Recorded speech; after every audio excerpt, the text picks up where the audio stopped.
They're fast. They're intelligent. They're deadly.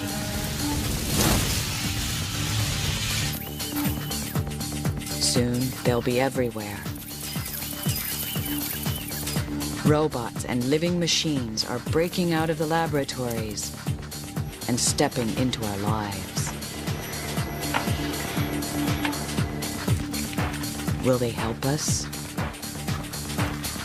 Or will they replace us? Even the people who create them can't agree. But whether humanity likes it or not, the robots are rising. And our world will never be the same.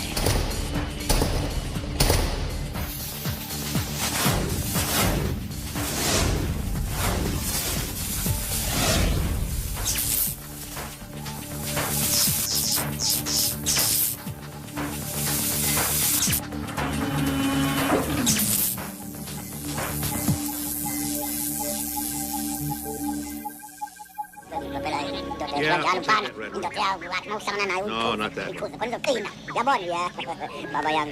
You, I suppose you're programmed for etiquette and protocol. Protocol?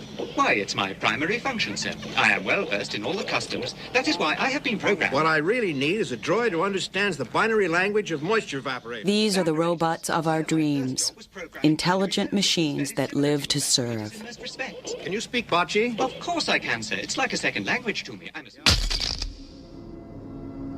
And these are the robots of our nightmares. Mechanical predators hell-bent on replacing their creators.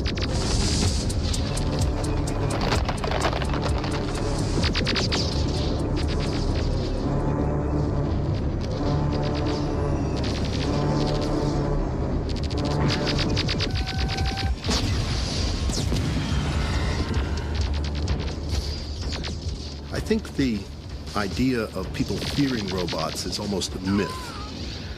I'm not so sure that people imagine that robots will bring direct harm to them, but it may be the cultural changes and the changes in the way we do things may have impact or consequence in people's lives or workplace or the way that we do things.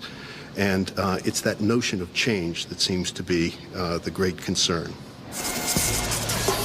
A robot is a machine that performs useful actions and is capable of making decisions about its behavior. In other words, robots are the love children of computers and power tools. They come in all shapes and sizes, each specific to its function. As we shall see, some of them even resemble the artificial humans of the movies. But until very recently, robots in the real world looked more like toasters than the Terminator. Since they first came on the scene in the 1960s, real-world robots have slowly worked their way into industry, taking over more and more dirty, dull, and dangerous jobs with each passing year. In assembly line businesses, such as building cars, the ability of robots to perform complicated tasks over and over is a perfect fit. But getting robots off of their pedestals and into the world at large has proven far more difficult than science fiction films would have you believe. This is beginning to change. The revolution in computing power, combined with unorthodox new approaches to building robot brains, has resulted in a revolution in robotics technology. In the near future, the worlds of fantasy and reality may converge. When that happens, will we be ready for it? RoboCop.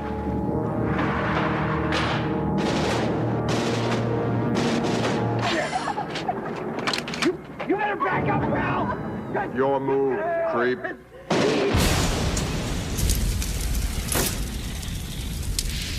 This is the fantasy vision of police robots. And this is the reality. In Washington, D.C., the U.S. Capitol Police raced to the site of a suspected bomb. The Capitol Police are charged with protecting Congress, much as the Secret Service defends the president. These officers have to be more cautious than ever before. Terrorists have begun to plant 2 bombs at their target sites. The primary bomb explodes first, followed by a secondary device that's left to kill the policemen who come to investigate. Things have changed a lot. We talked about secondary devices for years, and now we're starting to see them on actual incidents in the U.S. They've been common in Europe for some time. And the degree of sophistication has increased to the point where there are literally proximity devices, which used to be limited to military explosives that explode when you approach them. They just sense a change in the magnetic field and off they go. What's it look like? Well, it looks like a box. Wooden about this big. When an experienced officer identifies a suspicious package as a bomb, the police take no chances. They send in the Andros 5. The Andros 5 robot has become the tool of choice for bomb squads in high-risk areas around the world. The robot's popularity is a sad reflection of the increasing danger of law enforcement. The machine is teleoperated, which means that its actions are controlled from a safe distance by the bomb squad. Guiding its multiple claws and cameras takes practice, but most officers feel it's worth the effort. Actually, I'd like to send the robot in every time. It makes my job a whole lot safer. And I think our job is relatively safe with our training and equipment, but there's that word relative, and there's zero risk in sending the robot in. And if the robot bites the dust, well, I'm still here to requisition another one, and I've got all of my extremities to do it with. It's just a mechanical loss. Now comes the most critical part of the operation. The robot must drop the bomb into a custom-made sphere that will absorb the shock of an explosion.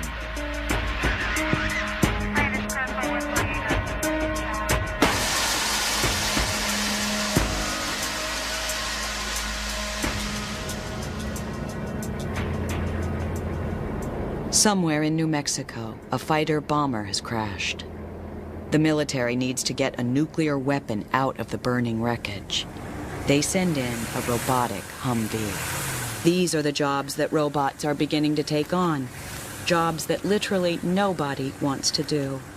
Again, it's what roboticists call the 3 Ds: dirty, dull, and dangerous work. Like the Andros 5, this robot is teleoperated. The Humvee can drive largely by itself, but its arms are completely controlled by a human operator. This is the key question of robotics. How smart does the machine need to be? The answer most roboticists give is simple. It must be smart enough to get the job done. In some cases, you wouldn't want to trust a machine to do everything. But the strain of controlling every tiny movement from afar is often too much for teleoperators, especially if there's a time delay between human action and machine response. The newest robots use the faster, cheaper computers available today to let robots think for themselves, at least up to a point.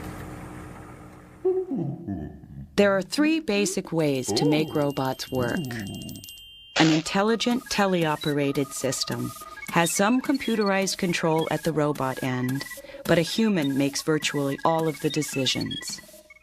With supervisory control, the human makes key decisions about what the robot should do, and the robot has enough intelligence to perform its tasks without constant guidance. An autonomous robot is virtually free of human control. This might not always be a good thing.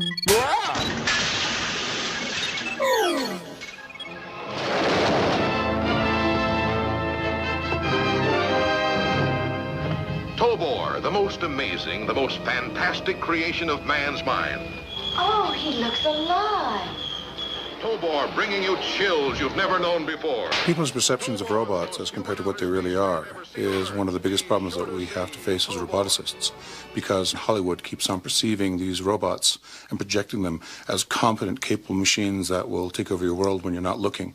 When in actual fact, it's very hard for a robot even to get its steely butt off the ground, let alone wander around a room and actually do something like, say, vacuum it. The real future for these things, we feel, is when we can finally break that barrier, when you can finally take machines away from the little boxes that we have to put them in, like factories or even computers, and give them the power to be able to interact in the real world. In the mid-1990s, the two Dante robots became famous for their adventures out in the most remote parts of the real world. These 8-legged tethered machines climbed into active volcanoes in Alaska and Antarctica. The first Dante broke down almost immediately when its fiber optic communication line froze and snapped. The second robot fared much better. For days, it crawled around a volcanic crater, sampling toxic gases. Heading, I think we're ready to stand up and try stroking and turning. Dante was controlled using satellite links to the continental United States. The machine received basic instructions, then slowly plotted out its descent into the crater. The mission was overseen by NASA robotics chief Dave Lavery. With the Dante projects, basically I was responsible as the NASA telerobotics program manager for being the NASA representative for both field parties, Dante 1 and Dante 2. Get a second heading, give us your tether payout. The real significance of both projects, one, it was a demonstration that the technology associated with the robotics was ready to make the leap out of a laboratory environment into a real, harsh, realistic setting. And you can't get anything that's more harsh than a polar volcano as far as we've been able to find on this planet. And yet the robotics technology has shown that there's a capability there for safely delivering a science package into a volcano interior and then bring the data back out without endangering any human lives.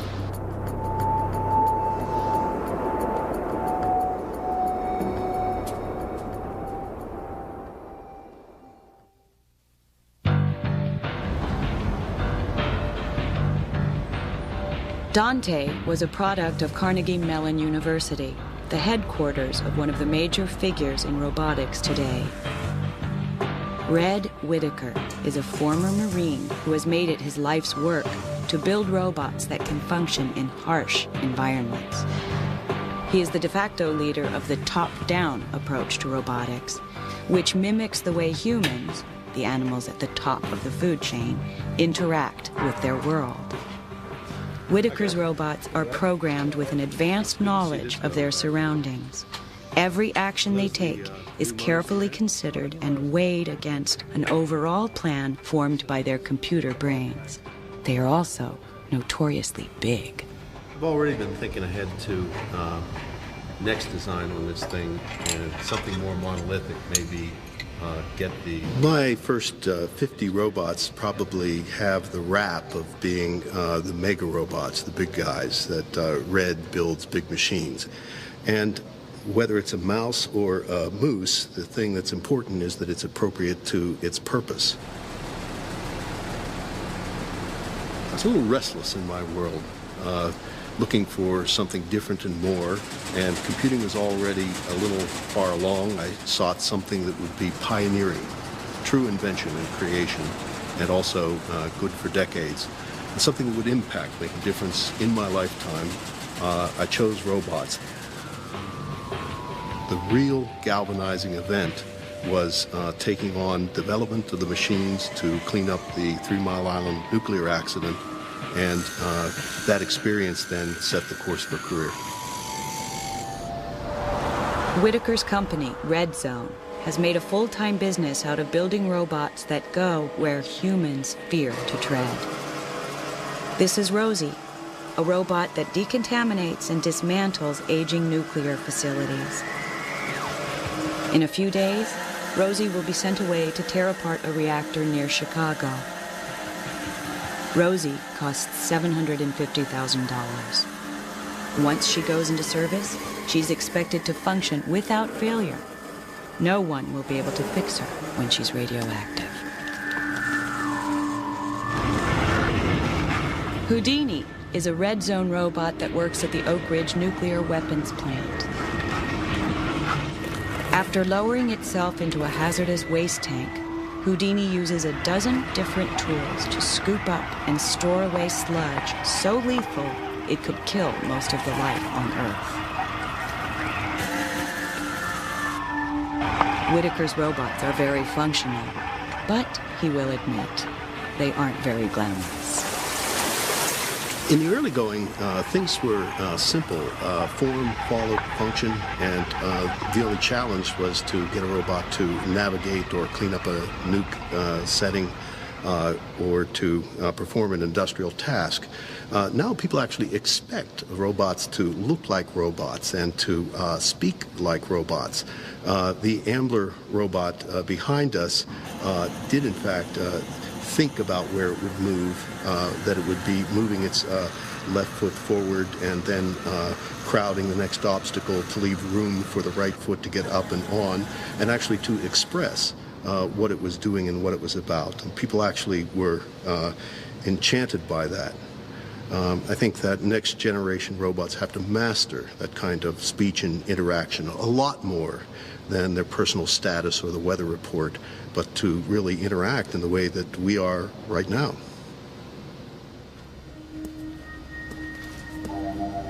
Whitaker's early robots were among the first that could function outside of a laboratory without constantly breaking down.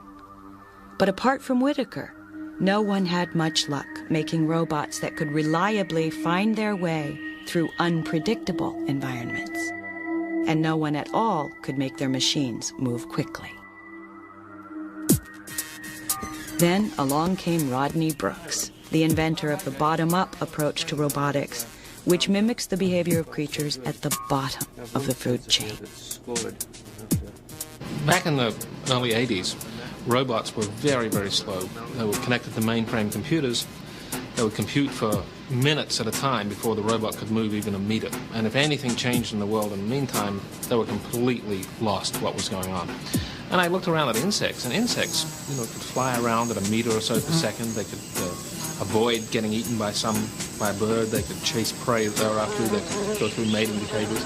So it seemed to me that maybe we were organizing the computation the wrong way, in the way we were approaching robots. And that maybe by trying to organize the computation a little more like it's organized in insects, we would get much better performance. Brooks' insect robots aren't intelligent the way we think of humans or even computers as being.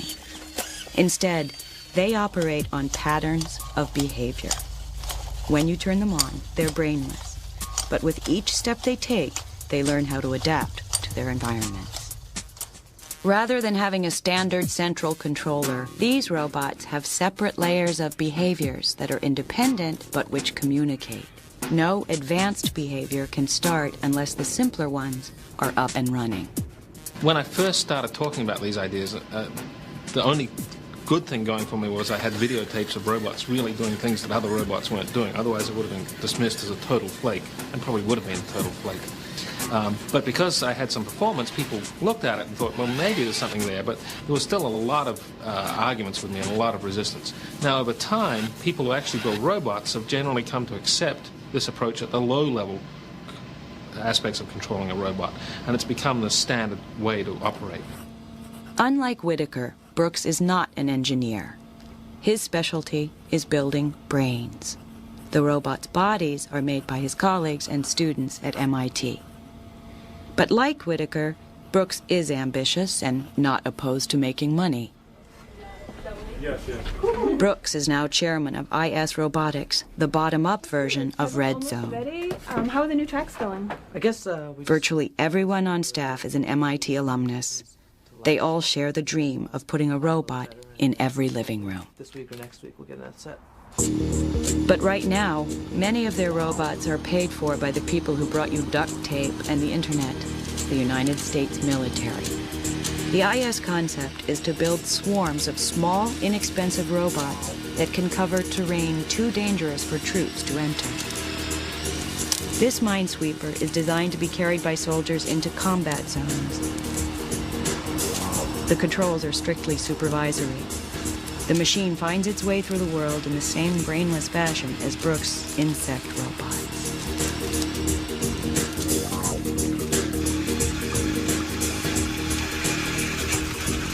Ariel is an underwater minesweeper built for the Navy.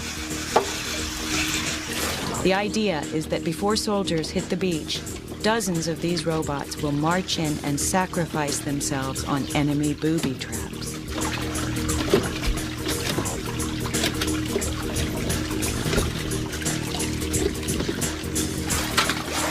Ariel's body was based on a crab.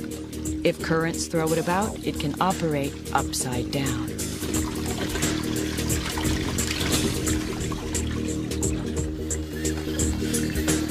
IS also sells versions of the Genghis robot to labs around the world. The original Genghis launched the insect robot revolution. It was built by Colin Angle, a one-time grad student of Brooks who is now head of IS. Angle and Brooks believe the entertainment market could provide the monetary push that commercial robotics needs. Much as computer games helped finance the microprocessor boom, a must-have robot toy could fuel the next high-tech revolution. This robot baby doll might be the start of something big. So the doll is capable of sensing lots of different interactions. Before it gets too upset and really all it wants to do is nap and eat, we can demonstrate some of these things. Like he likes to play patty cake. He can. He's just singing a song that he sings when he plays patty cake, and he likes. You can see he's kind of like that. He also likes to bounce. But of course, bouncing the baby like I'm doing, also is very tiring for the baby. So as long as I keep doing it, he'll be in a good mood. But if I stop like I did, he's going to very, very rapidly get upset and crash.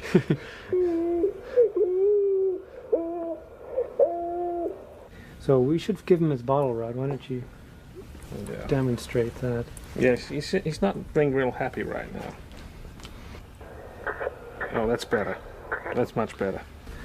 Well, we've instrumented the doll with a number of different sensors. Like inside the body, there's a ball in a cage, and we can sense where that ball is and where it's moving, and we can detect rhythms. So we use that to determine rocking and orientation, and if Rod was to hold it upside down, it really doesn't like that, and it's going to start. It'll fairly quickly start to cry.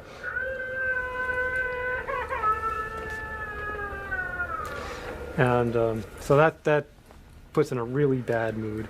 We really did upset it by holding it upside down, because it's got these various drives that need to be satiated, and certain emotions that get excited by both good things and bad things. Give it a hug. And the hugging sort of lets it get a little happier. It's a very reassuring and comforting sort of thing. So you can see we've improved his mood measurably by giving it a little TLC here. In robotics, a lot of us feel like we've been cheated by Hollywood, in that Hollywood has shown robots doing things that we don't have any possible capability of doing with our robots right now. So people are disappointed when they see our real robots. On the other hand, I'm more optimistic now than I was 5 years ago that we're going to eventually catch up with Hollywood, and maybe before too long, maybe even in my lifetime, be doing a few things that Hollywood hasn't thought of just yet. Like what? Well, I hadn't thought of them either. Leave it as a mystery.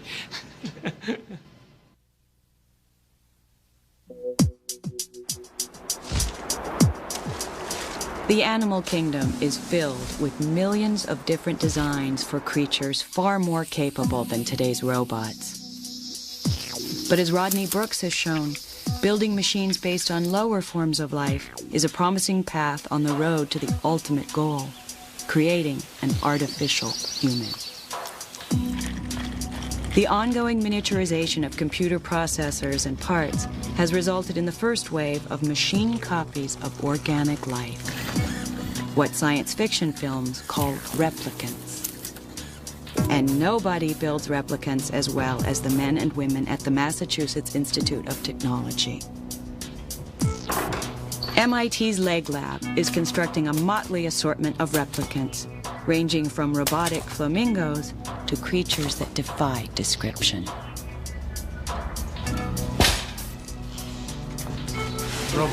Robop's the official name. Rob doesn't like that.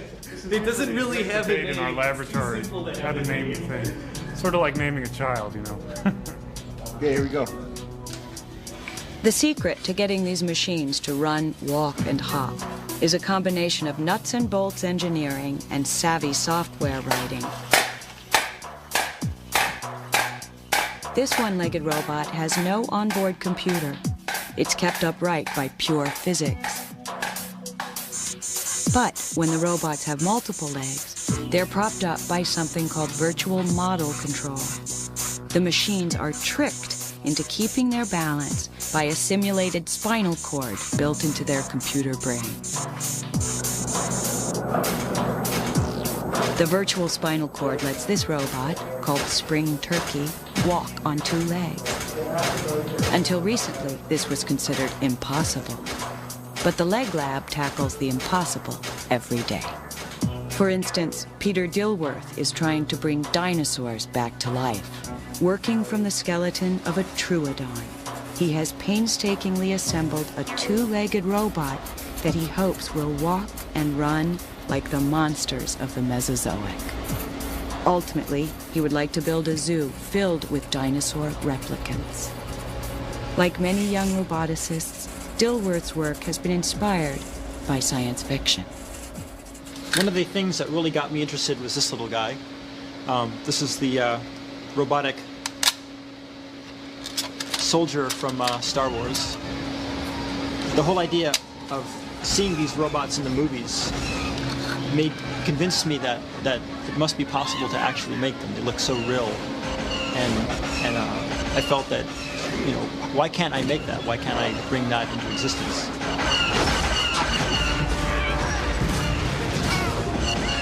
The trick of making a robot walk is being able to control forces on the legs, at least as far as walking bipedally, walking with 2 legs is concerned. I mean, there are robots with 6 legs, hexapod robots that can walk and crawl, but they're statically stable.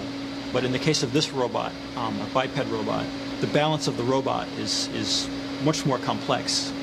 And in order to maintain balance, you need to be able to push against the ground very carefully, you know, with just the right amount of pressure. And you need to be able to sense how much pressure you're feeling on your leg, because that information, the sense of how much force you're using, is an important part of figuring out what your balance is.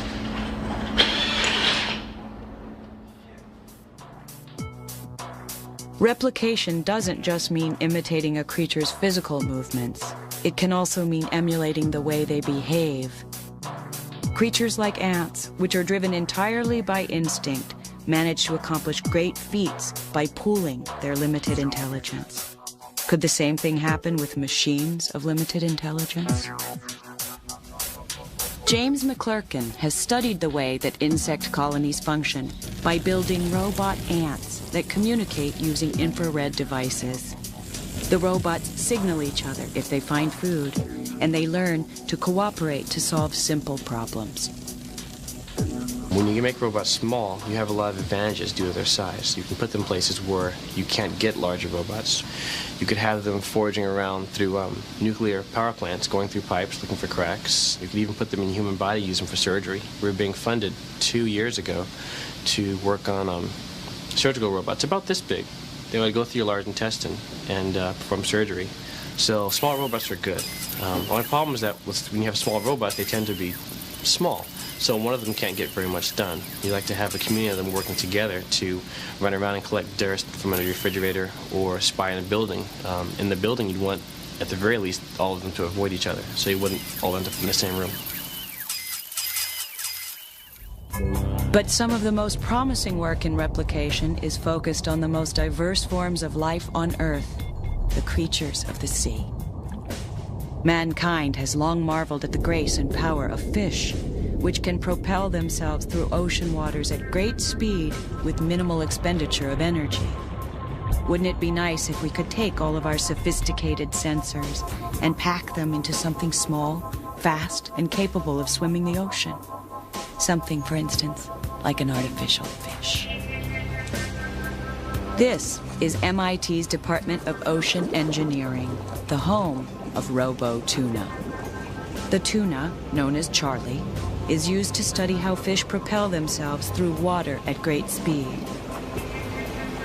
Modeled after the bluefin tuna, the fastest fish in the sea, Robo-Tuna looks and swims just like its real-life counterpart. It also squirts out a trail of phosphorescent dye that lets scientists analyze its underwater contortions. Ships and submarines of the future will incorporate the swimming lessons that Charlie is teaching. Robo-Tuna was such a success that it spawned a free-floating follow-up, Robo-Pike. Robo-Pike has a fiberglass rib cage that is wrapped in foam and lycra. Its movements are powered by 3 motors that drive an elaborate system of internal cables and pulleys. These duplicate a real pike's muscles and tendons. Affectionately called Wanda by its chief designer, John Kumpf, Robo-Pike is a great leap forward in the quest to build a genuine replicant. I was an undergrad walking through the halls at MIT, and I saw a sign on the wall that said, "Come work on a robot fish." And so I don't know, I knew that project was for me. I never thought it would, I never guessed, but I was already into robots, and I already worked a little bit in the field, and it looked like a much more interesting project than most of the stuff out there. Most of the robots out there are kind of boring, like welding robots, or they're just not, they didn't quite have the draw that this does.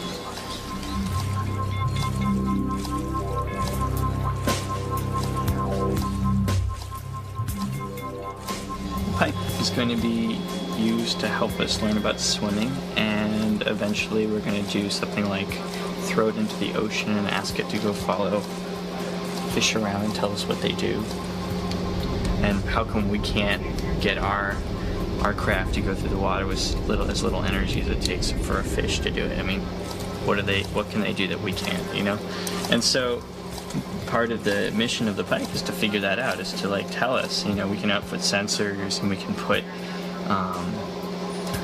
put computers on board and collect data, and we can find out exactly how this body and this undulating, this articulated mechanism, which is just like a fish, interacts with the water. So, nature already knows the solution. We have to go find out.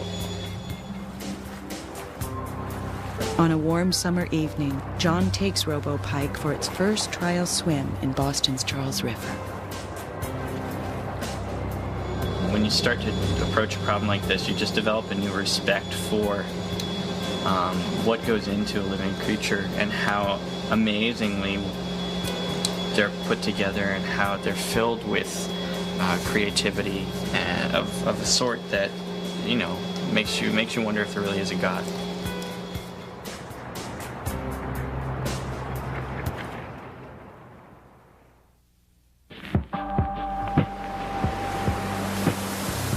It's early in the morning off the coast of Northern California, but the good ship Point Lobos has been underway for some time. Its mission is to bring a deep-sea diving robot called the Ventana to the site of an ocean research experiment. The Ventana is an ROV, remotely operated vehicle. It is equipped with 7 cameras, 4 onboard lasers for targeting, 2 robot arms, and an assortment of interchangeable claws and power tools. It's one of the hundreds of ocean-going robots in use around the world. ROVs are usually pressed into service by oil companies looking for offshore petroleum. But the Ventana is special. It belongs to the Monterey Bay Aquarium Research Institute, a nonprofit group funded with a hefty grant from the late David Packard of the computer giant Hewlett-Packard. The group, known as MBARI, conducts pure oceanographic research. They're trying to learn more about life in the darkest, most mysterious parts of the ocean.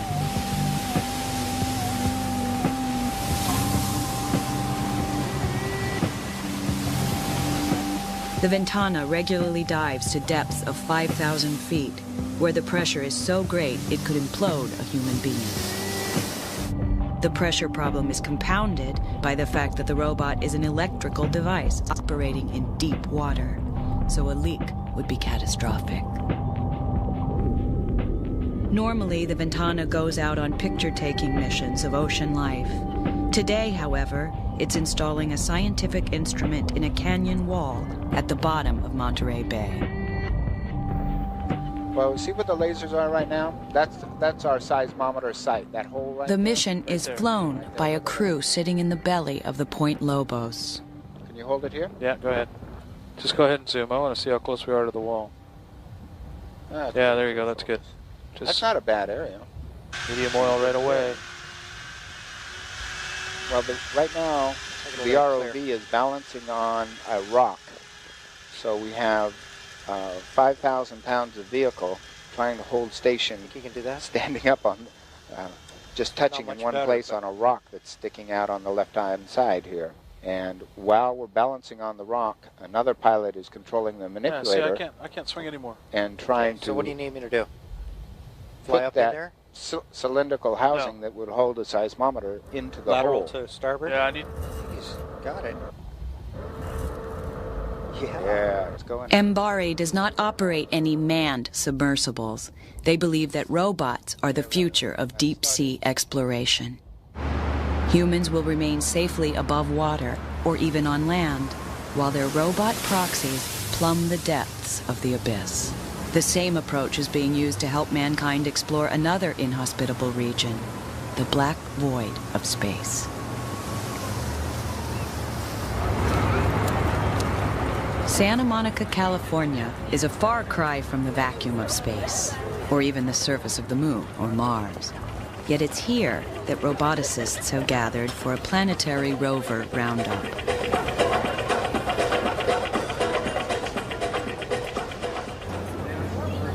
Near the fogged-in beach, some of the best engineering minds in the world present a gaggle of wheeled, tracked, and legged devices that they hope will one day cross the sands of other worlds. They look slow and somewhat clumsy, but the fact that they move at all is a technological triumph. Rovers have to meet a set of requirements even more demanding than undersea robots. They must survive being shot into space, land on other moons and planets, and then operate in an alien environment for extended periods of time. If they break down, they're a long way from help. I think this will conclude my demonstration. Thank you. For this and many other reasons, most rovers move very slowly. A rover whizzing across terrain in low gravity could bounce on a rock and fly over the side of a cliff. This is good engineering, but it doesn't make for much of a spectacle. Still, these machines are the best hope the human race has in the next few decades to expand its knowledge about the origins of the universe.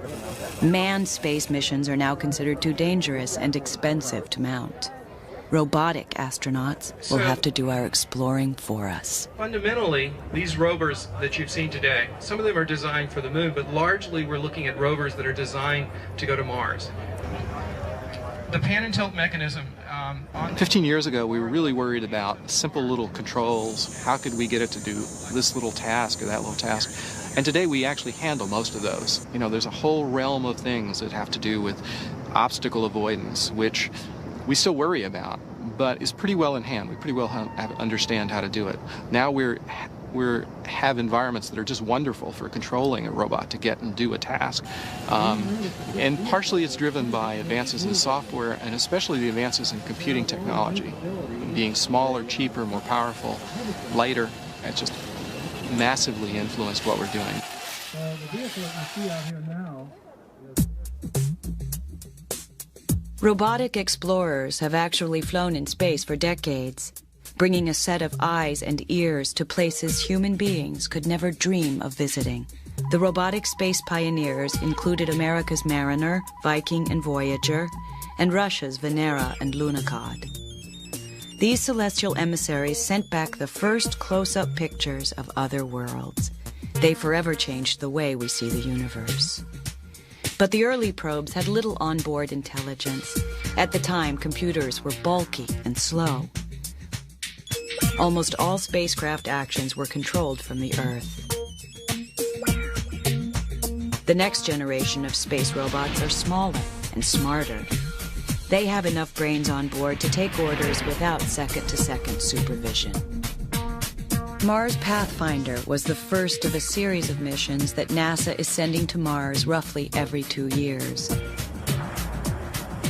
Pathfinder carried the Mars Sojourner, the first rover sent into space. Sojourner landed on Mars July 4th, 1997, thus becoming humanity's first semi-intelligent emissary to another world.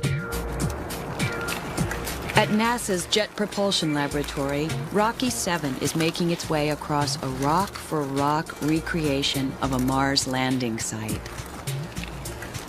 This rover is a great technological leap over Sojourner.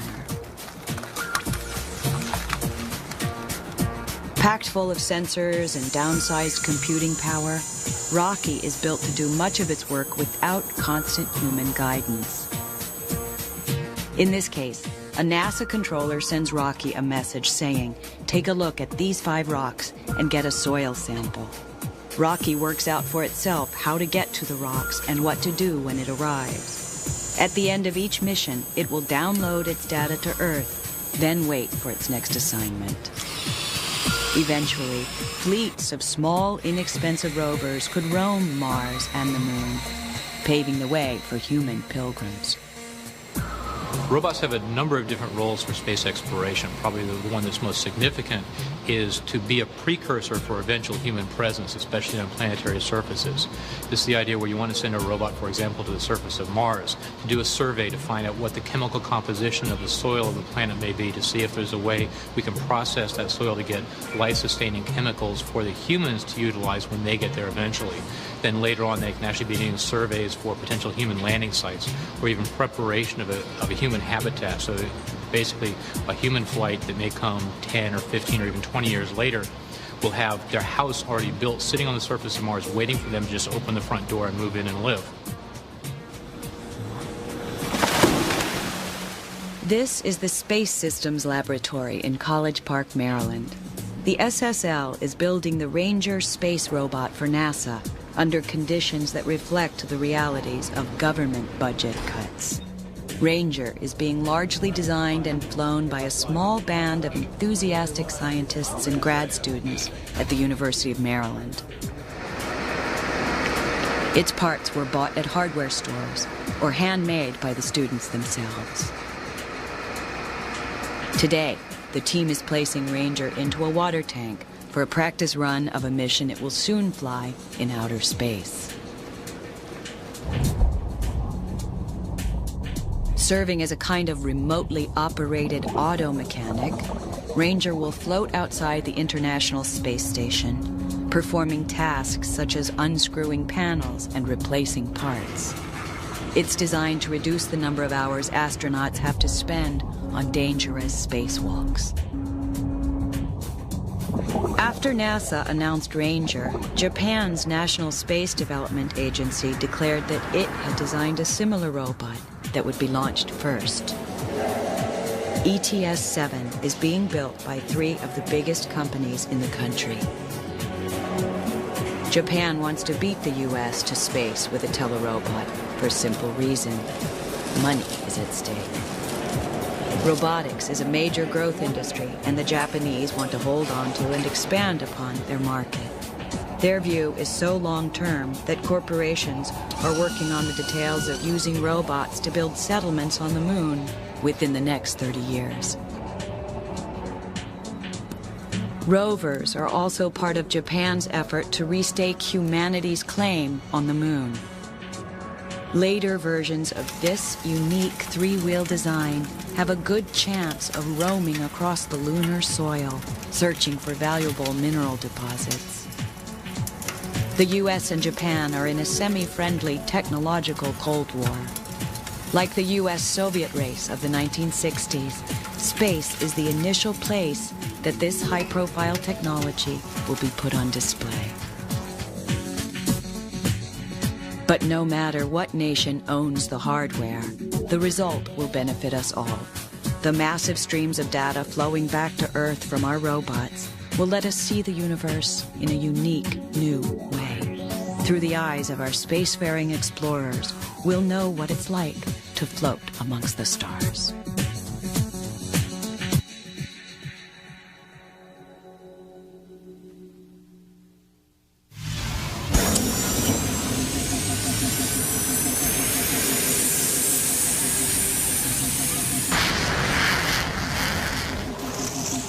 You're looking at the world of tomorrow, as envisioned by survival research laboratories.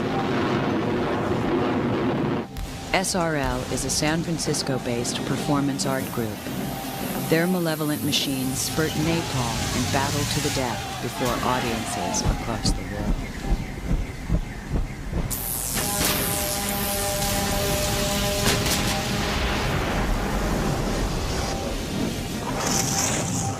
The group takes Army surplus ordnance and retools it to create these Roman circuses of destruction. It's a black-humored parody of military Megadeth technology. But it is also a bleak vision of an apocalyptic future in which hunter-killer machines run wild.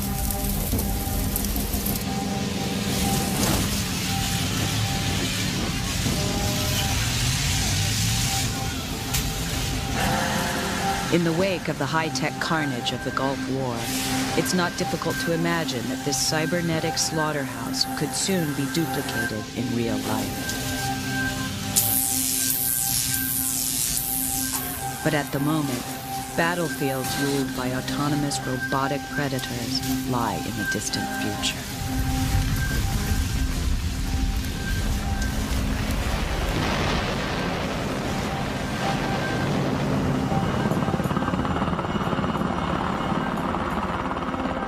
This is not to say that the wars to come will look anything like the wars of the past. The killing zones of the future are changing because the line between fighting men and fighting machines grows thinner every day. For all practical purposes, these soldiers are cyborgs. They are fully wired into the electronics attached to their bodies and built into their guns. They always know where they are and where their enemies are.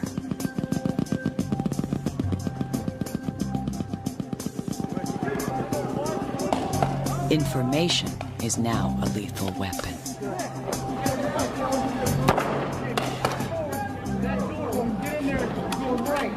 Robots will have a place in this plugged-in battlefield, but they won't be pulling the trigger.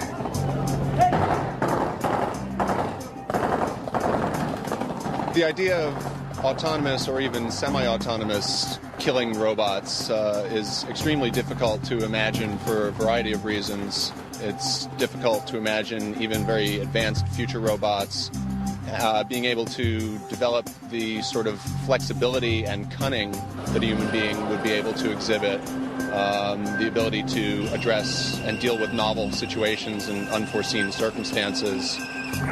Robots, machines are capable of seeing things in terms of black and white, ones and zeros, whereas a human being is capable of seeing things in shades of gray, and that's really what's required for that sort of mission.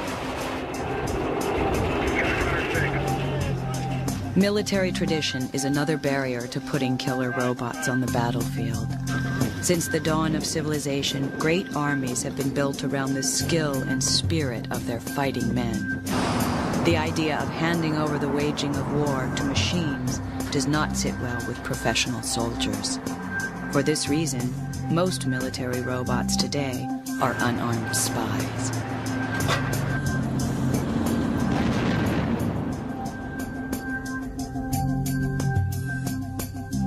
At Sandia National Laboratories, engineers have built a fleet of tele-operated robots that navigate hostile terrain and ferret their way deep behind enemy lines.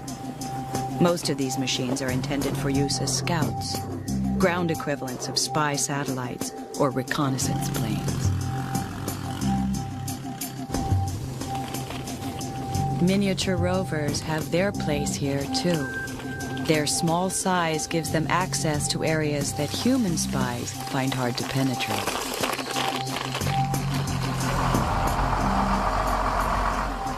The same robotic control systems now being put into cars and trucks are finding their way into tanks.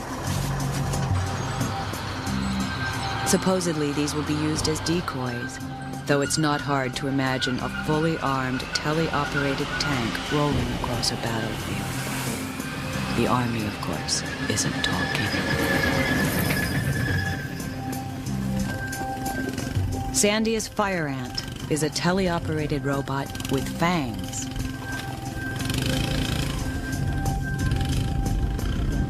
The vehicle drives out to a lonely spot, then waits for its prey.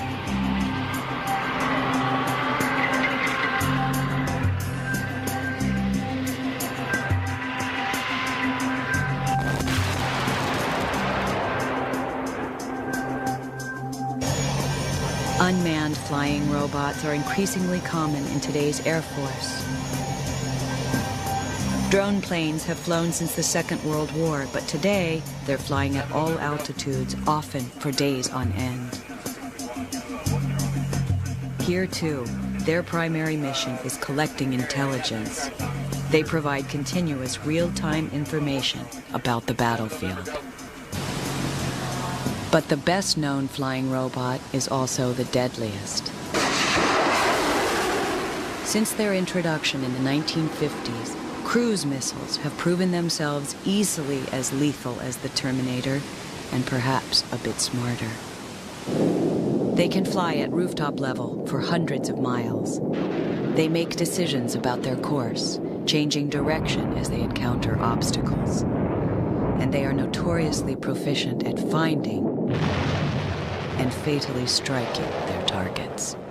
The technology component of military operations has continued to grow over time and will continue to as our technological sophistication as a society and as a world increases.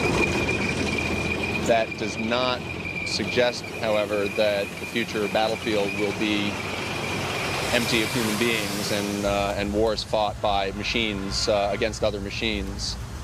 The more likely scenario is human soldiers working alongside robots, sort of in tandem, and the military is only just now beginning to explore where the synergies might be found of using robotic systems with human soldiers.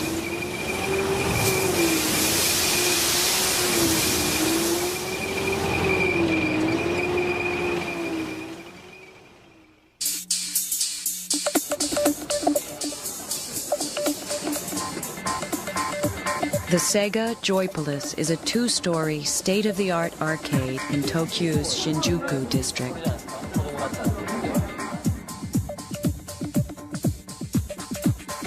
Using a combination of robotics and high-definition visuals, Sega has put hundreds of realistic simulated experiences under one noisy roof.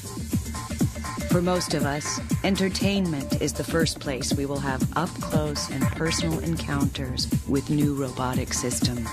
The technology that powers these machines is being built into the consumer electronics of tomorrow. It includes high-resolution screens, adaptive audio, artificial intelligence, and advanced haptic interfaces. Haptics is the word roboticists use when they mean the sense of touch. These children can actually feel the pull of a virtual fish on the other end of their line.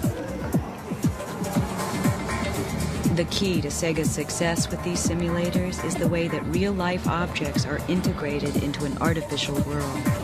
Game players sit in genuine racing cars or hold onto real skis. But the rest of the experience is created by computers and robots. These machines sense your movements and respond to your actions. The synthesis of man and machine is nearly perfect.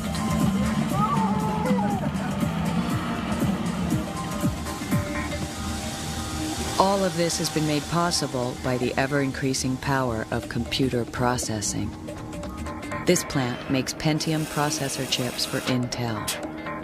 It cost $2.5 billion to build, and most of the chips it's making today will be obsolete in a handful of years. According to the rule of thumb made famous by Gordon Moore, one of Intel's founders, processing power doubles every 18 months. 10 years from now, one CPU could have the processing power of every computer on Earth today. This incredible progress is the result of a whole new realm of engineering, building machines at the microscopic level. Silicon micromachining, which wasn't around just a few years ago but is now becoming very common, is going to have a big impact on robots and are going to let us get a lot closer to the sort of sensor density that we see on animals, on insects, where a cockroach has 30,000 air-sensitive hairs on its legs. With conventional technology, we couldn't put that density of sensors on a small robot, but with silicon micromachining, we will be able to. But for truly extreme and potentially world-changing robotics, we need to drop down another 1,000 times in size, down to the level of nanometers. Nanotechnology seeks to build machines at the molecular level. Imagine a factory such as this, shrunk way, way down. Thousands of such super small factories will assemble tiny robotic construction workers. The nanorobots will then tear apart and rearrange the atoms of whatever materials they're given. Nanorobots would be the ultimate recyclers. Just take yesterday's trash, throw it into the nanoprocessor, and out comes a sofa. But nanorobots could just as easily be programmed to turn your body into a pool of jelly. But this is the most extreme and perhaps far-fetched vision of nanotechnology. The practical work being done today is seen in this computer simulation from NASA. It shows how we might build materials that are atomically precise.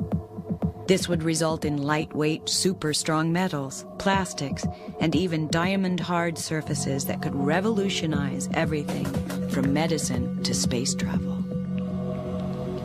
At NASA's Ames Research Center, the mightiest parallel processing computers in the world are being used to solve nanotechnology's enormous technical challenges. This research is still in its early stages. Working nanotechnology might not happen for a long time, or it might not happen at all. A lot of the critics are saying is this is really hard, and it is really hard. But there's a couple of reasons we think that it's possible. First, if you look at the physics, nobody's been able to say, look at this physics, you can't do it. Number two is we have an example of atomically precise replicating machines, and that's life. The cell is programmed with DNA and environmental factors. It replicates. Life can build trees and whales and grass and people and dogs and whatever. So sort of life is the existence proof that being able to build atomically precise products and put them together and use replication is a very, very powerful mechanism. If the idea of self-replicating machines seems unlikely, one need only turn to Japan for a larger-scale look at the future. In the foothills of Mount Fuji, Fanuc Industries manufactures industrial machines. The ratio of humans to robots in this plant is approximately 100 to 1. Humans supervise, but these machines actually build themselves. Our robots have the ability to reproduce themselves. If they also become highly intelligent, we must begin to ask whether or not they are now alive. The advent of new technologies makes the creation of new life forms, including artificial humans, more and more likely with each passing day.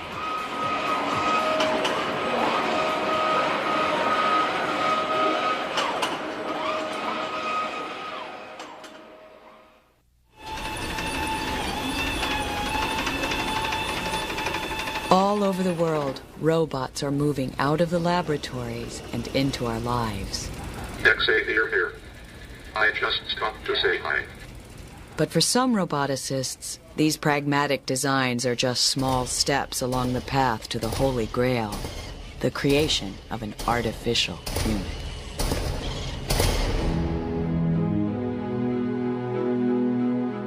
Whether they're called robots, androids, or humanoids, artificial humans have captured the popular imagination since they were first envisioned in the 1920s.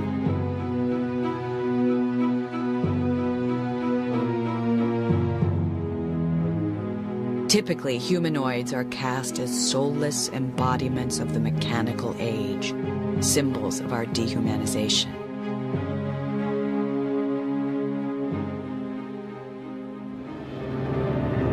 Movie robots are often strong, silent types, devoid of emotion and loaded with firepower. But he's a robot. Without you, what could he do? There's no limit to what he could do. He could destroy the Earth.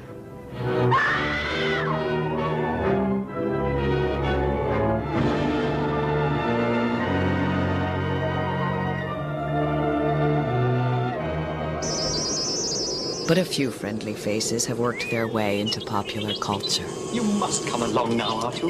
There's really nothing more we can do. And my joints are freezing up. Don't say things like that. Of course we'll see Master Luke again. And he'll be quite all right. You'll see. Perhaps these creations of fantasy are reflections of our mixed emotions about technology.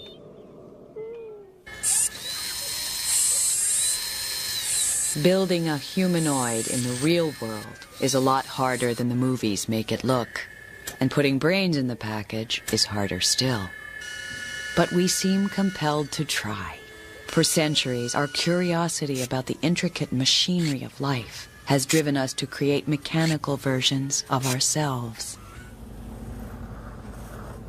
The finest artificial humans of the industrial age were the clockwork automatons of the 18th and 19th centuries. Watchmakers and engineers tinkered together these lifelike figures from tin, cloth, and ceramics. Their realistic movements were driven by the same wind-up mechanisms that power grandfather clocks.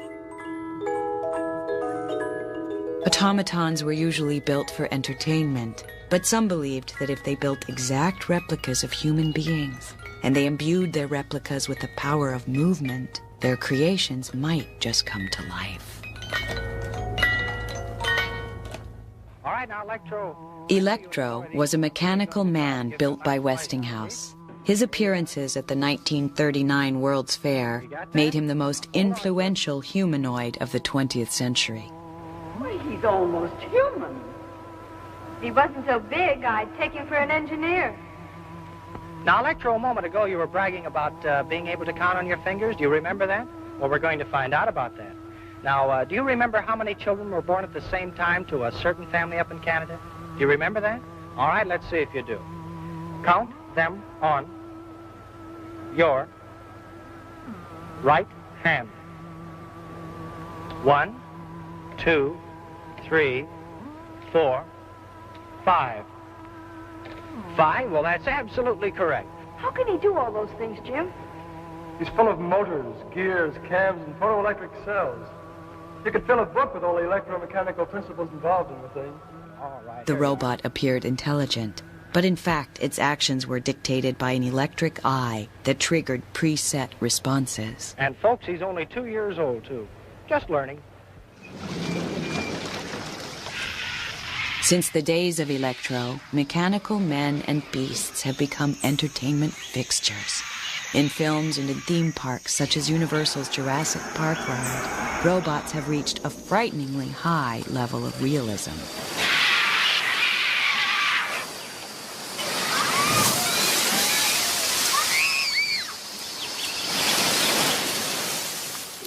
Hey, creeps! How are you enjoying it so far? Shows like this are designed to give all you people, if you'll forgive the expression, Goosebumps! The Crypt Keeper of Tales from the Crypt is a state-of-the-art artificial human, or artificial inhuman, as the case may be. The robot's movements are guided by an off-screen operator.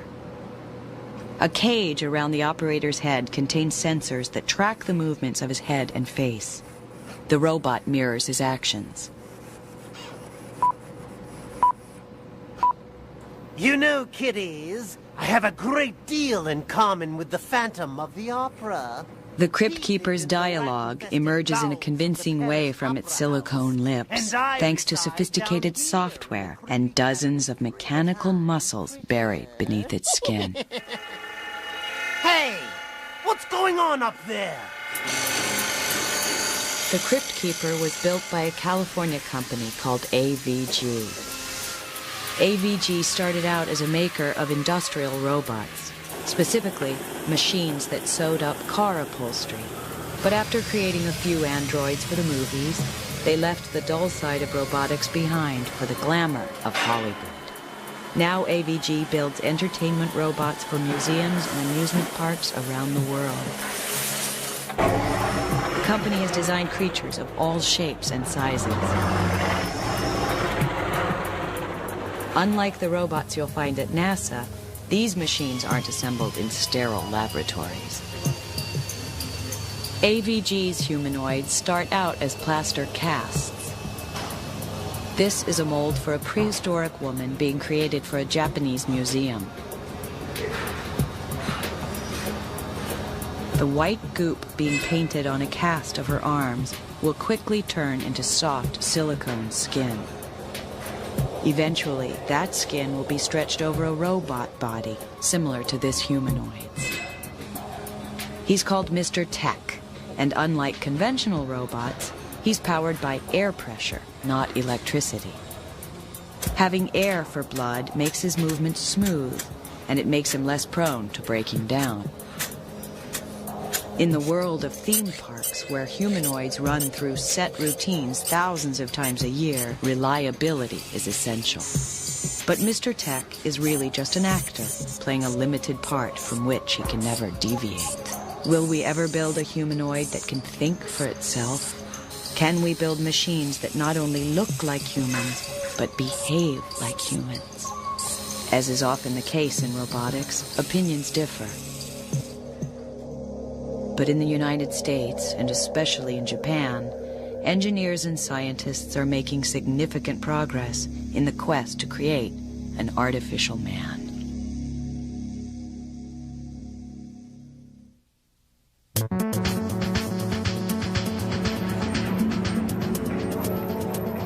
Tokyo's Aikibukuro district is a showplace for the latest consumer technology.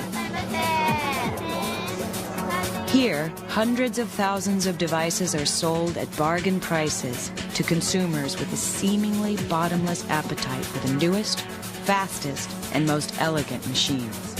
It's no surprise, then, to learn that Japan has the largest population of robots in the world, more than 7 times as many as the runner-up, the United States. The fascination with humanoids that runs through Japan's popular culture is reflected in the real-life efforts of its engineers. Japan has launched a long-term project to create a silicone underclass of domestic servants, robot butlers, robot housekeepers, and robot nurses, and they believe it's essential that those robots are humanoids.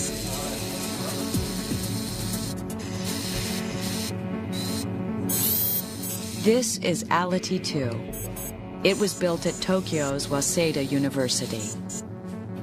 It's designed to react to stimuli the way humans do. In this case, it has been programmed to display emotional responses to the intensity of a light. Ality is the finest product so far of a nationwide technological push called the Humanoid Project. このヒューマノイドプロジェクトでは In the Humanoid project, we theorize that in the 21st century, humans, robots, and cyborgs will coexist within society. When that time comes, we think that it's desirable for the robot to look just like a human. We think that because of this robot's human-like movements, we can achieve a much smoother communication between humans and machines. Alidy's big eyes and gentle movements are deliberately childlike. As robots grow more intelligent and functional, their bland, ugly exteriors are becoming problematic. The Japanese solution is to give their robots human form and to make sure they're cute. At the Science University of Tokyo, Professor Fumio Hara has created a robot that can recognize and display facial expressions. The robot scans the face of the person looking at it, comparing the distances between the eyes, mouth, nose, and eyebrows against an expressionless face in its memory bank. When the robot has locked onto a particular emotion, tiny machines push around the silicone skin of its face to mirror the mood of the person in front of its cameras.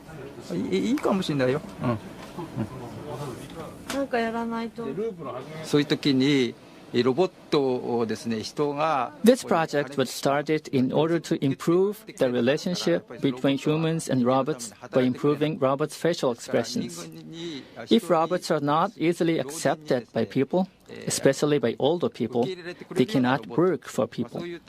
That is why we are trying to create a robot that is acceptable to the elderly.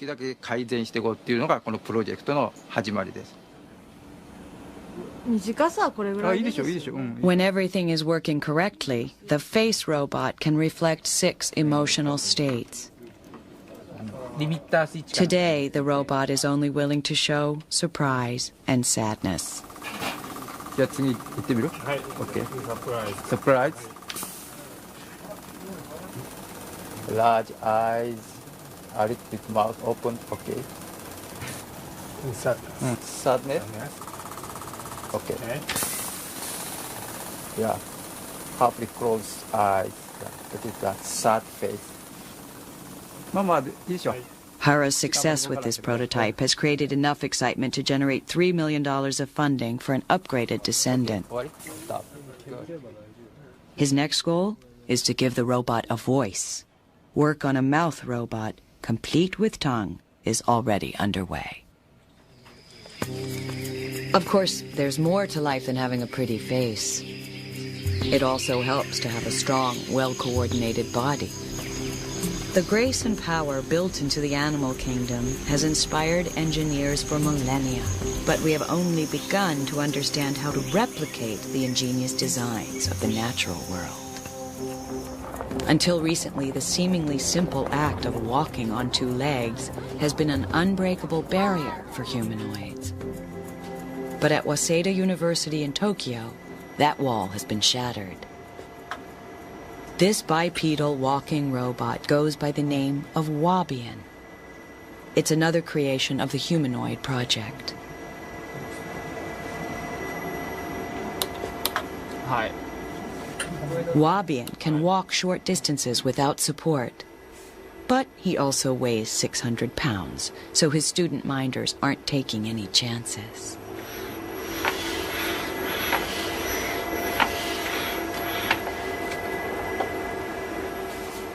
Wabian also dances. He's a little stiff, but then so are most engineers.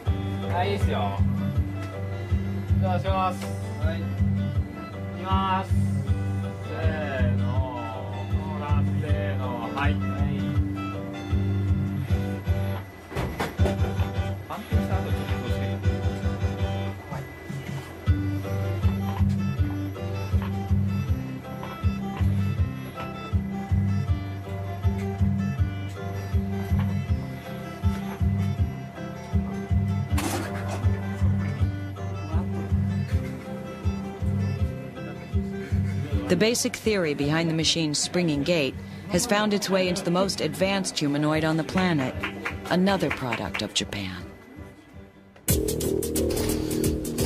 No, that's not an astronaut in a spacesuit. You are looking at the Honda Humanoid, the closest thing yet to the androids of science fiction.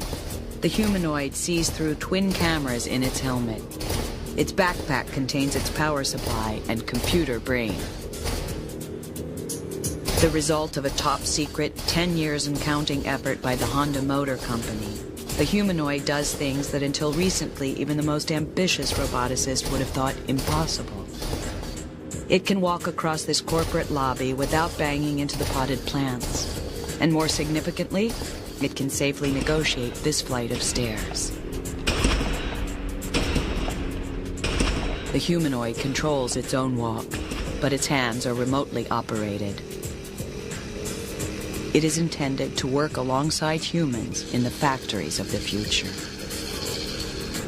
In another 10 years, when the project is complete, the entire machine will be controlled by simple voice commands, such as, pick up that car. The Japanese are the clear leaders in building humanoid bodies. But who's building the robot brains?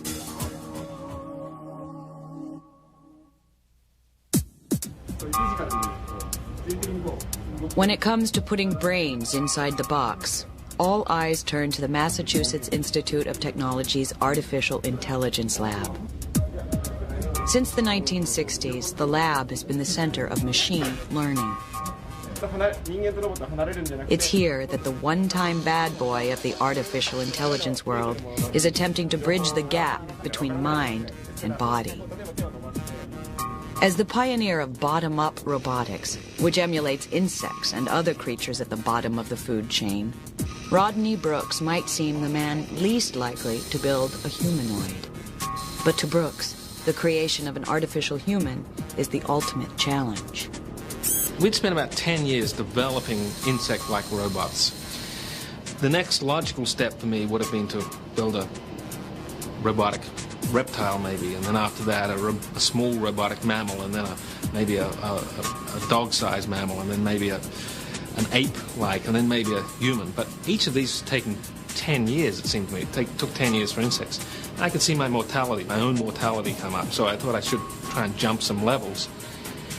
And then why not go all the way? Why not go for trying to build a humanoid while I still had it in me?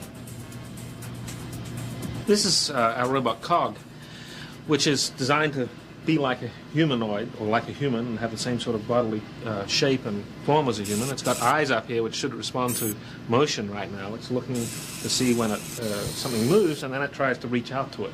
And when it first started a few hours ago, it always reached the same spot. But over time, it first learned how to make its eyes look right at something that's moving, and I'll just wait here and move over here.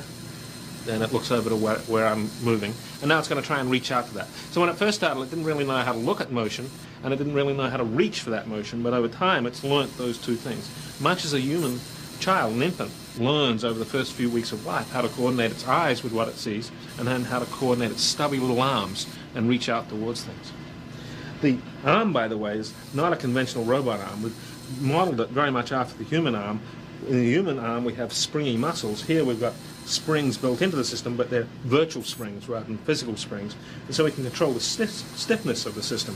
And whereas a conventional robot arm in a factory, if it did something like that to me, there would be blood spurting and bone chips going everywhere. Because we're controlling the stiffness of the system most of the time. It's safe to interact with this robot in a way that we couldn't interact with a robot in a factory.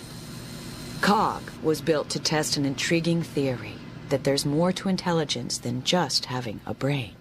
Is it cuddly? Yeah. How does he feel, Olivia? Our minds are directly connected to our bodies. Our senses of touch, taste, smell, hearing, and sight play a large part in the way we learn about our world. Take those. Previous attempts to build thinking machines have focused entirely on creating disembodied intelligence. But Cog creates a direct link between the digital world and the natural world. It imitates the natural patterns of learning we see in highly complex creatures, such as our children. Is that Got a match? No. My turn. A lot of what goes on in human development, child development, is socialization, interaction with people. And those sorts of interactions happen because we both have human bodies. We can make eye contact with each other. When I'm talking to someone and they nod their head, that's the same as me nodding my head. There's a mapping between our bodies. Good one. Okay. We had one example. Cynthia Farrell, one of the graduate students who designed the robot, was interacting with it just so we could get some video footage for a conference on the arm moving about. When we looked at that footage afterwards, we saw that Cynthia and the robot were taking turns playing with a racer, board eraser that we had there. The robot had no notion at that stage of taking turns. But Cynthia knew how to take turns. She capitalized on the dynamics of the robot, and out of that came this turn-taking behavior. Very much like mothers playing with their children, lead them through behaviors that they're not capable of generating themselves yet. So it seems to us that people cannot but help themselves interacting with artifacts in the way they interact with people. That's just built into us. Whether or not COG will pave the way to a new form of artificial intelligence remains to be seen. But at the very least, he shows that humans relate to mechanical versions of themselves differently than they do to the equally powerful but less glamorous technology that surrounds us. More and more of that technology uses artificial intelligence, also known as AI. These are not the talking, self-conscious computers of our dreams. The failure to create artificial human brains has forced the field of AI into more practical directions. Well, I think, you know, there's a common belief that AI died in the late 70s and early 80s. And I think one of the things to keep in mind is that all of the applications that have come out of AI research as a byproduct are essentially embedded intelligence. They're either special purpose computers like the DSP chips in your anti-lock braking system or in your 100,000 mile without a tune-up Ford. They're in the network servers that allow you to go into any ATM in the world and get your money out. There's AI everywhere. And looking at Gary Kasparov now, he does not look like a happy man. And now, the triumph of IBM's Deep Blue served as a reminder that computers and computer programmers are slowly surmounting the stumbling blocks that have crippled machine learning. He sees all these variations, and he is resigned. The IBM program Deep Blue has defeated world champion Gary Kasparov.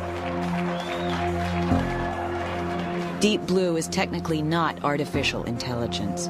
It is essentially an extremely competent calculator that's capable of making intelligent choices.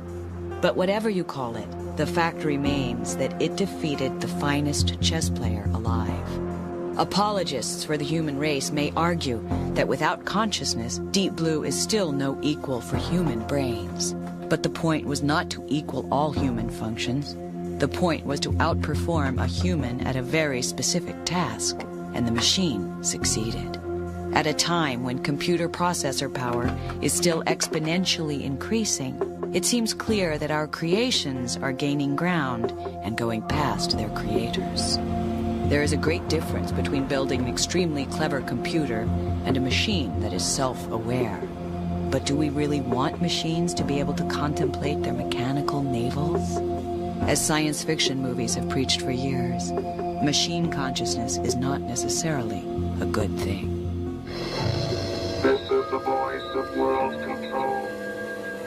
I bring you peace. It may be the peace of plenty and content, or the peace of unburied death. The choice is yours. Obey me and live, or disobey and die. The frightening story of the day man built himself out of existence. Colossus. Sees all, senses all, knows all, controls all armaments and all defenses. When this emotionless creation becomes the master of man, the result is catastrophic. They built Colossus, supercomputer with a mind of its own. Then they had to fight it for the world. I think most people tend to think of intelligent machines as being conscious, conscious the way you and I are. The problem is that most artificial intelligence applications are not dealing with consciousness. They're dealing with intelligence, and there's a tremendous gap between consciousness and intelligence. Animals have tremendous amounts of intelligence in order to survive, in order to adapt to changing circumstances, changing environments, but they don't necessarily have consciousness as we, as human beings, believe we're endowed with this.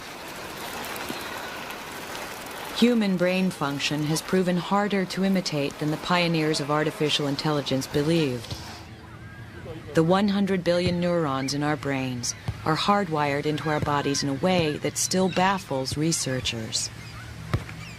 Our ability to sense our environments and make quick decisions has grown out of millions of years of evolution, spurred on by our competitive instinct to survive.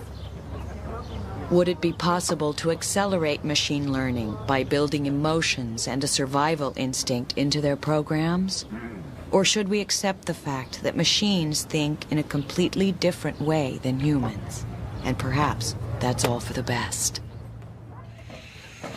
Professor Shigeo Hirose of the Tokyo Institute of Technology is one of the foremost roboticists in the world. He has built creatures of all shapes and sizes, with the exception of humanoids. The professor feels strongly that machines should remain machines. If we try to create a slave race of exact replicas of human beings, and we give them emotions, we end up suppressing their desire to live. If that happens, everybody starts having a fear that one day the master and slave relationship will collapse, and something like Spartacus's rebellion might occur. But if we create a machine that is not human-like, we can avoid this problem. New acquisitions. You are a protocol droid, are you not? I am C-3PO human Yes or no will do. This is another argument in robotics.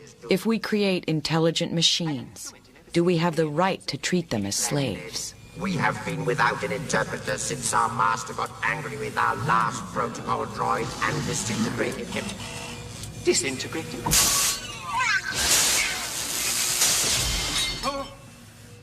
God.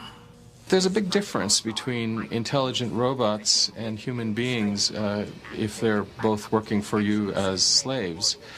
Human beings carry with them an evolutionary heritage which involves wanting to survive on your own terms, essentially, for the benefit of your own genes and also your own tribal culture. The robots don't have that. The robots are built from a blank slate. Everything the robot wants to do and doesn't want to do is put in when the robot is built. The robots will no more want to be free than you would want to not eat or to not breathe. So I think the question of morality of keeping even super intelligent machines as slaves is a little bit moot.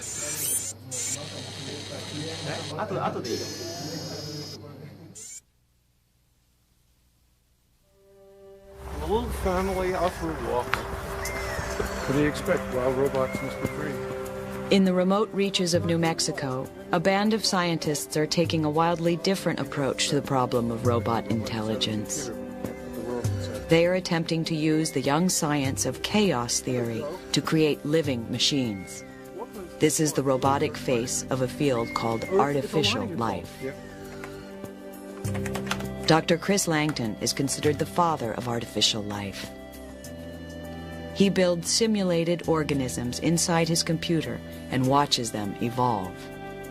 Langton and his colleagues are trying to unravel the mystery of how life is created.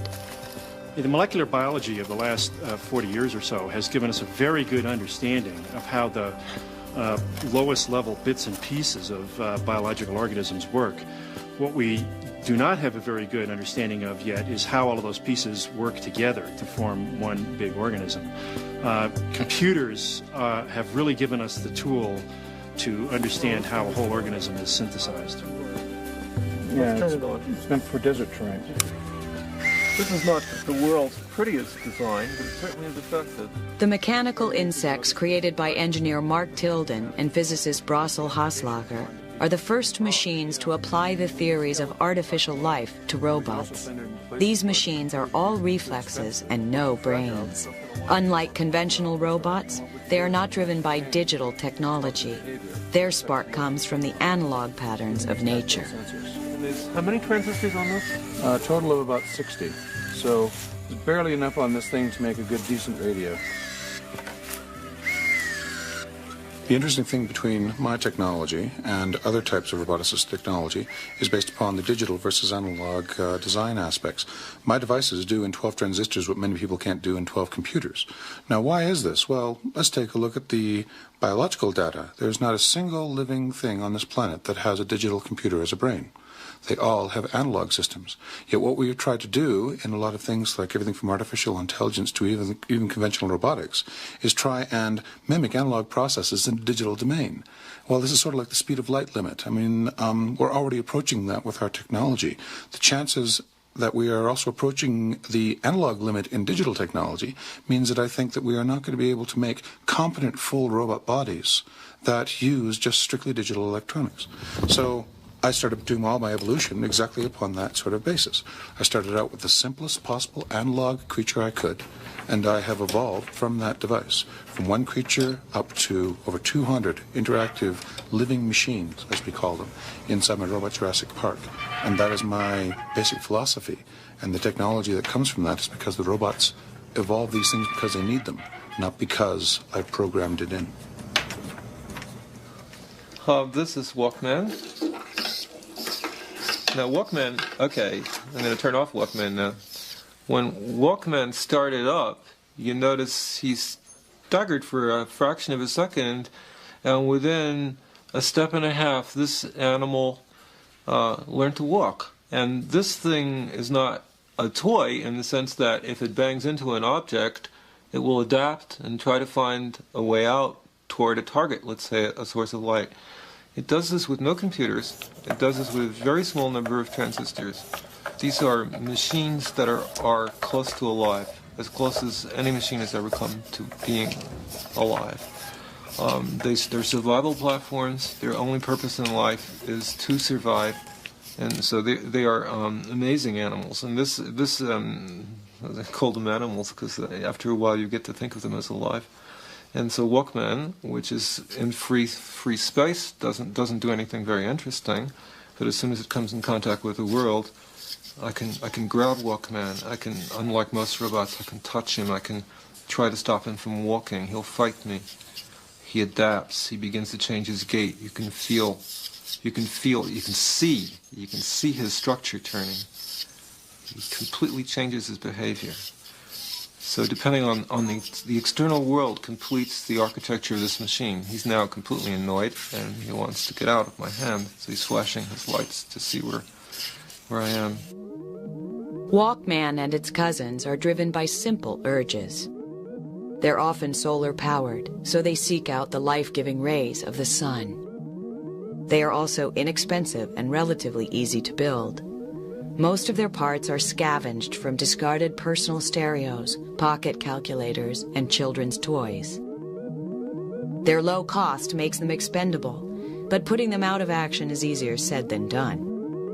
These robots are built to take a beating. Tilden calls it biosurvivability. The concept of biosurvivability is one that I'm trying to get inside my machines. That is, you make a device which fights for its survival, and then you trick it into doing a task for you later on. That is, you trick it into doing a task in the same way that you put blinders on an ox to get it to pull a plow. You stick special sensors on a robot to get it to cut your grass. But in all cases, it means that if you've got something like a robot that is chewed up by your dog, even though it's sick and hurt and damaged, its survivability still forces it to do a task, even if it's undergone real problems. And this is a real difference from sort of like standard digital techniques, which are a bit flip and a wire cut away from immobility. My robots can be horribly mangled, and they still do their job. These artificial animals lack higher brain function, but they're far from simple. They do a vast amount of calculating, but on a level so deep it approaches chaos. Chaos is a name for the underlying complexity that's built into the seemingly random patterns of nature. The mathematics driving this are difficult for most humans to grasp, but the result is a machine that functions more like a natural organism than a man-made construct. This is Snake, and Snake is the most unusual creature. It's actually quite frightening. I'm holding it now in my hand, and Snake is reacting to me in various modes. It can spin like so. It can move along its length like a regular snake, but mostly it's not walking. This thing is moving through its environment by using modes of movement that biology, for the most part, never implemented. So Snake is really the first truly alien creature of this family of parallel life machines. And if you held it in your hands, you would see why.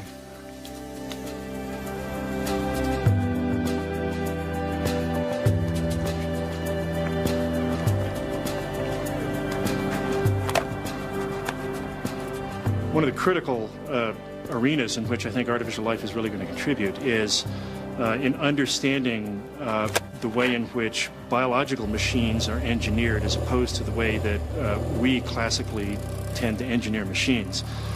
On the scale of geological time, over which we typically measure evolution, we are literally at now the end of one biological era and at the beginning of a new one. As soon as we attain the capability to actually synthesize life from scratch, whether it's in a beaker or in a computer or with a robot, we will have introduced into the world a whole new lineage of life, one that was synthesized by human beings instead of having just emerged from nature. I'm going to bet that by the year 2000 or within a decade of then, we will have built a machine that satisfies most of the criteria that biologists currently apply to living organisms.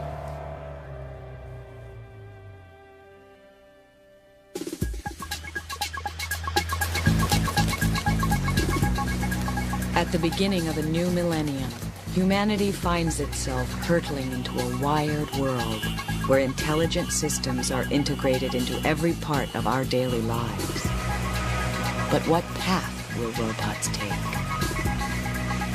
Will our creations remain unintelligent and unaware, capable only of following simple commands? Or will they evolve into a unique new form of life, able to reproduce and survive without our support? Will friendly humanoids serve us dinner? Or will killing machines run wild? I certainly believe that we are machines, so in principle there's no reason that we can't ultimately build a self-reproducing intelligent robot. We're close to mastering the technology of life, a lot closer than we are to understanding the consequences of mastering that technology.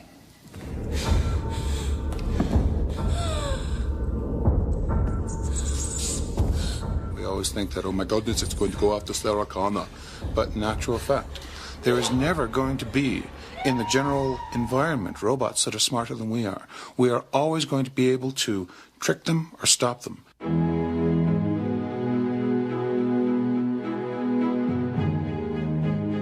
作れればいいんですけども、それはそう簡単には Technically speaking, it might be possible to accomplish the goal of creating a self-replicating robot within 100 years or so. Whether these robots will become one of the species or tribes on this earth is an extremely difficult question, because a robot is basically designed and created by the hands of a human being. I think it all depends on the human's intention. In other words, whether we want to design robots with that kind of ability. If we decide to design robots that are self-evolving, what can we do to prevent them from becoming a threat to humanity? I think this is a big issue which our society has to determine in the future. 結論を出していかないといけない問題だと思いますけども。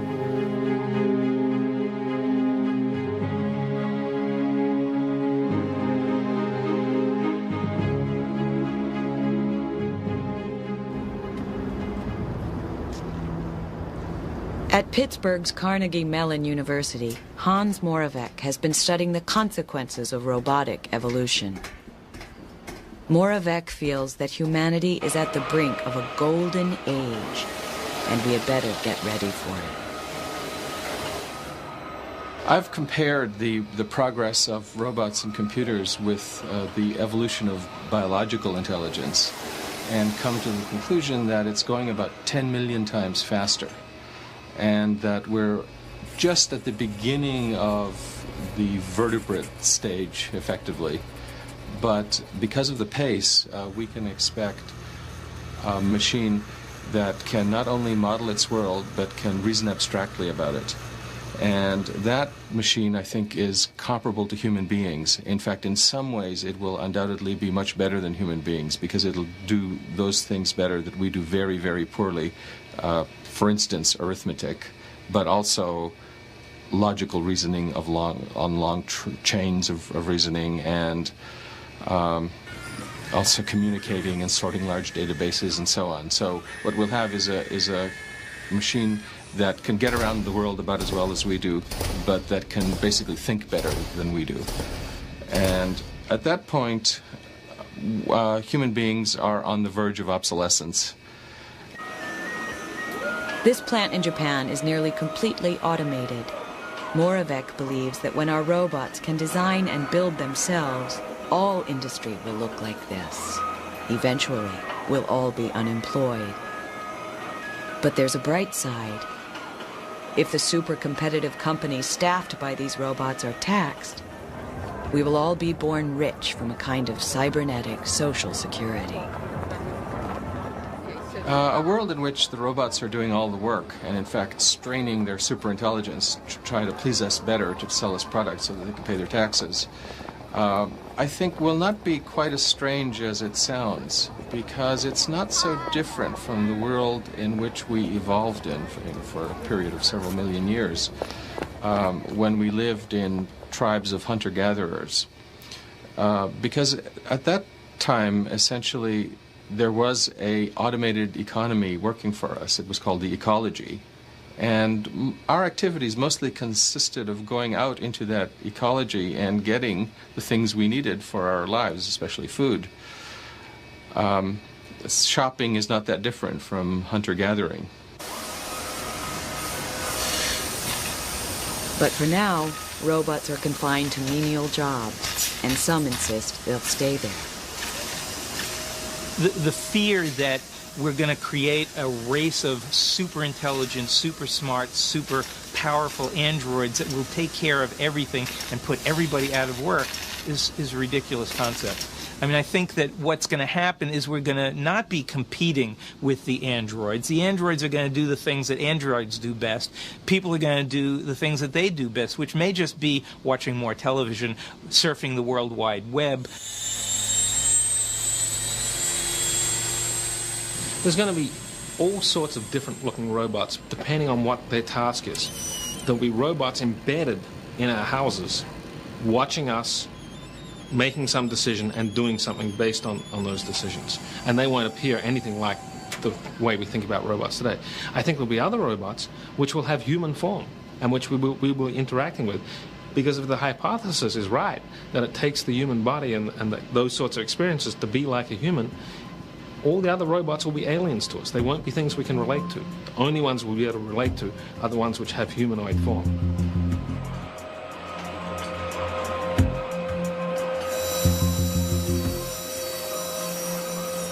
Technology is an incarnation of the human urge to survive and prosper. Our machines help us to overcome our limitations. Endowing our robots with intelligence is the next step in our ongoing effort to make our lives easier. But as our creations grow ever more complex and self-reliant, our fear of technology grows.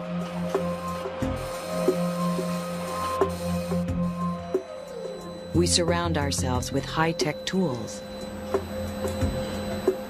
but we don't quite trust them.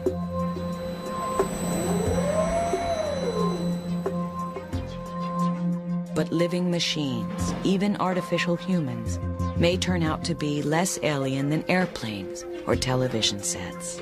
All of the complex devices we depend on, but don't really understand. Perhaps, by making our machines more like ourselves, we are bridging the gap between creation and creator.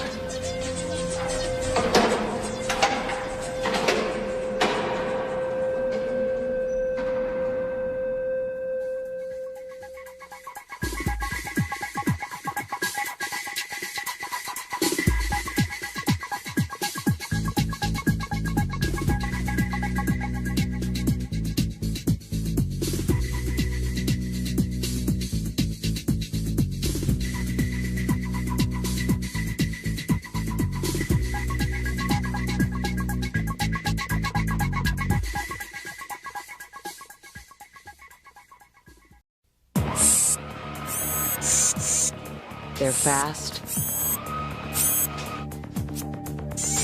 They're intelligent. They're deadly.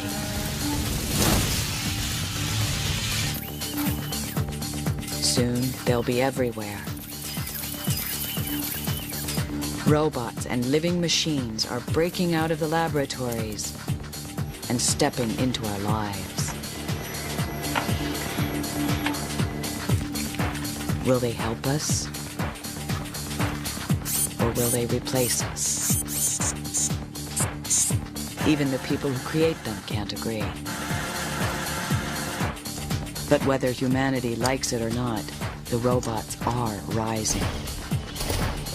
And our world will never be the same.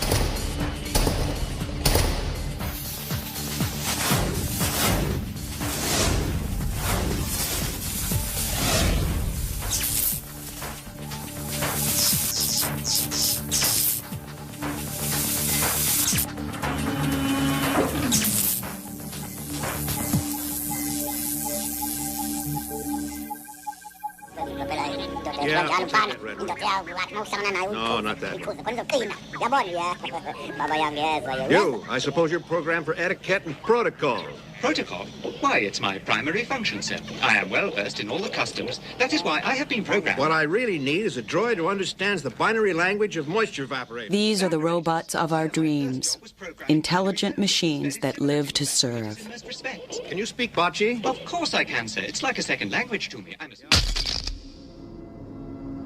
And these are the robots of our nightmares. Mechanical predators hell-bent on replacing their creators.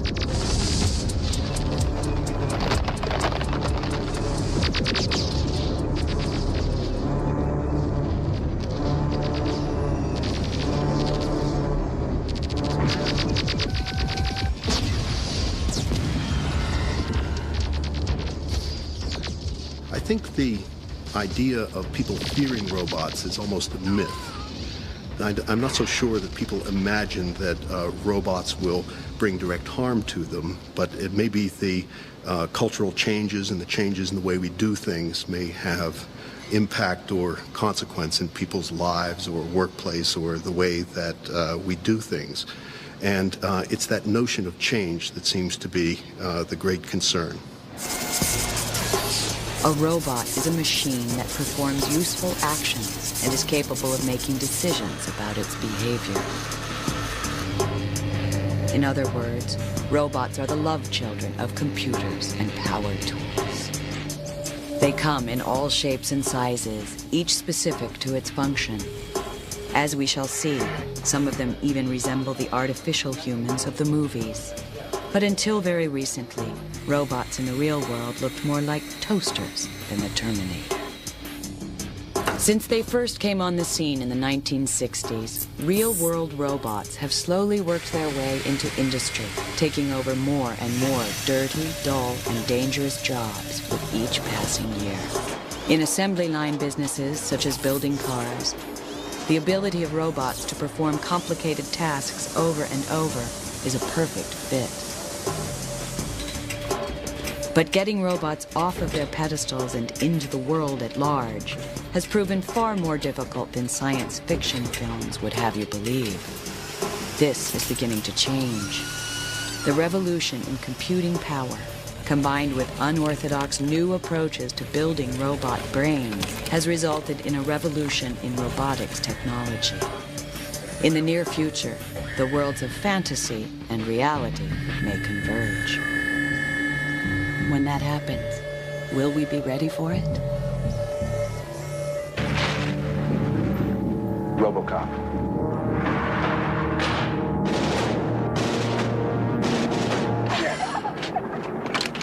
You better back up, pal! Your move, creep.